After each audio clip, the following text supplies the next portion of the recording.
نبی کریم صلی اللہ علیہ وسلم نے ارشاد فرمایا کہ نوجوان جب توبہ کرتا ہے اللہ تعالیٰ کو یہ توبہ بڑی پسند آتی ہے اور شیوہ پیغمبری ہے۔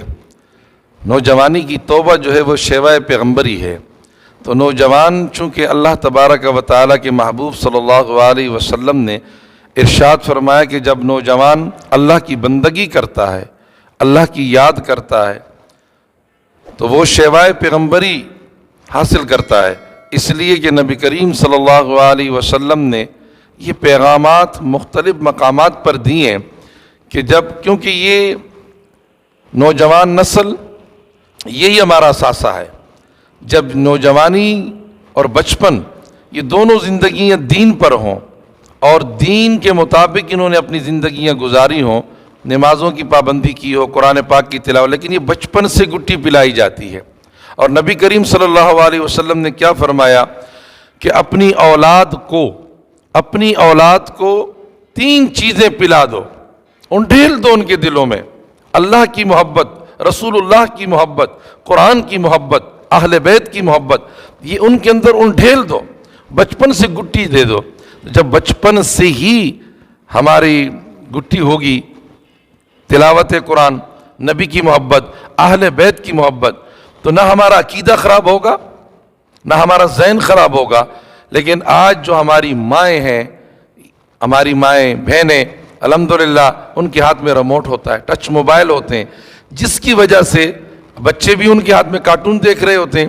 اگر ان کے ہاتھوں میں سپارہ پکڑا دیا جائے، کلمہ پڑھا دیا جائے، ذکر کرایا جائے، بچپن سے عادی ہوتے ہیں، تو الحمدللہ پھر انہیں ضرورت نہیں پڑے گی کہنے کی، بولنے کی ضرورت، نوعیت نہیں آئے گی۔ اس لیے کہ نبی کریم صلی اللہ علیہ وسلم نے فرمایا کہ جب بچہ پیدا ہو تو اذان دی جائے، اور جیسے ہی وہ قابل بولنے کے ہو تو آپ اسے کلمہ پڑھایا جائے، اسے پڑھائیں، دین کی طرف لے کر آ جائیں۔ ہم خوش ہوتے ہیں کہ ہمارا بچہ جو ہے پوئم یاد کر رہا ہے، ہمارا بچہ جو ہے انگریزی یاد کر رہا ہے، اچھی بات ہے، کریں، لیکن کاش یہ بھی کہے کہ ہمارے بچے کو 6 کلمے یاد ہیں، کھانا کھانے کی دعا یاد ہے، ہمارے بچوں کو یہ چیز یاد ہے۔ بڑوں کو یاد نہیں ہوتی، بچپن سے یاد نہیں کی، اس عمر میں پھر یاد نہیں ہوتی، پھر شرم حضوری میں رہ جاتے ہیں۔ لہٰذا ہمیں چاہیے کہ دین سے جڑیں، اور ہم مسلمان ہیں، ہم پر لازم ہے کہ ہم دین کی طرف آئیں، اسلام کی طرف آئیں، قرآن کی طرف آئیں۔ یہ ہمارا اثاثہ ہے، یہ ہماری زندگی ہے، اور یہی ہمارا مقصد ہے اس دنیا میں آنے کا کہ اللہ نے ہمیں کتاب عطا فرمائی، رسول اللہ کا فرمان۔ آج ہمارے یہاں نہ تو کتاب اللہ ہے اور نہ ہی فرمان رسول اللہ ہے۔ جب تک ہم اللہ کی کتاب قرآن کریم میں اللہ نے ارشاد فرمایا کہ ہم نبی کی اطاعت کرو اور اللہ کی اطاعت کرو، اللہ کی اطاعت نبی کی اطاعت، اور نبی کی اطاعت ہی اللہ کی اطاعت ہے۔ تو اگر ہم سنت رسول اللہ صلی اللہ علیہ وسلم کے مطابق کھائیں، پئیں، سوئیں، بیٹھیں، اٹھیں، یہ ساری زندگی میں ہماری آنی چاہیے۔ صرف مسجد میں نہیں کہ ہم بس مسجد میں ہی تقاضا پورا کریں، اس کے بعد نہیں، گھر کے اندر بھی نبی کریم علیہ السلام کی سنت، بازار میں بھی سنت، ہر جگہ ہم نبی کریم علیہ السلام کی سنت کو فالو کریں، اور نبی کریم علیہ السلام کے فرمان کو ہم سامنے رکھیں، مقدم رکھیں، اس لیے کہ نبی کریم علیہ السلام کی محبت جو یہ مقدم ہے، ہر محبتوں پر یہ بھاری ہے، یہ مقدم ہے۔ تو اس لیے ہمیں چاہیے کہ گھروں کے اندر، بازاروں کے اندر، ہر معاملات میں نبی کریم علیہ السلام کی محبت سامنے رکھیں۔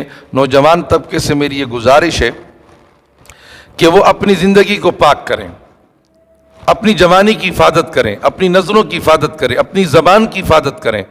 نبی کریم صلی اللہ علیہ وسلم نے ارشاد فرمایا، نبی کریم علیہ السلام نے ارشاد فرمایا کہ زبان کی ضمانت اور ہاتھ کی ضمانت مجھے دے دو تو جنت کی ضمانت میں محمد عربی دیتا ہوں۔ اور میرے نبی کریم علیہ السلام نے فرمایا کہ کتاب اللہ کو پکڑ لو اور میری اولاد کو تھام لو، ہرگز تم گمراہ نہیں ہوگے۔ اب میرے نبی کے تھیور تو دیکھو، انداز دیکھو کہ میرے نبی نے فرمایا کہ کتاب اللہ کو پکڑ لو اور ساتھ میں میری اولاد کو۔ جس نے کتاب اللہ کو پکڑا اور اولاد کو پکڑا، یقیناً وہ کبھی بھی گمراہ نہیں ہوگا۔ آج جو گمراہ ہوئے، یا تو کتاب اللہ کو چھوڑ دیا یا جو ہے اطرت کو چھوڑ دیا۔